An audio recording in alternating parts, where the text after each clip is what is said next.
রাতের আকাশে পূর্ণিমার চাঁদ ঝলমল করছে। নাটোরের ছোট্ট এক গ্রাম। লিমা তার জানালার পাশে বসে আছে, হাতে একটি পুরানো চিঠি।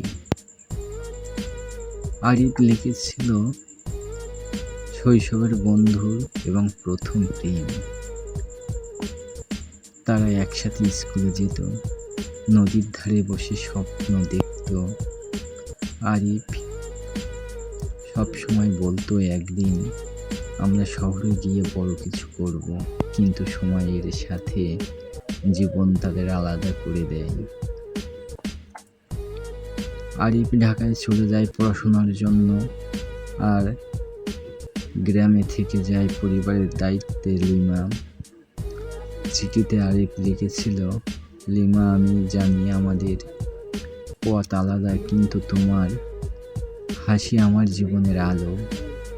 যদি কখনো ফিরে আসি তোমার জানালার পাশে, বসে তোমার গল্প শুনতে চাই।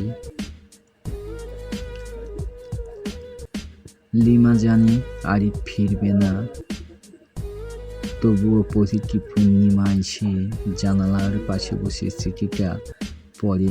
আরিফের কথা মনে করে, তার চোখে জল আসে, কিন্তু হৃদয়ে একটু শান্তি খুঁজে পায়।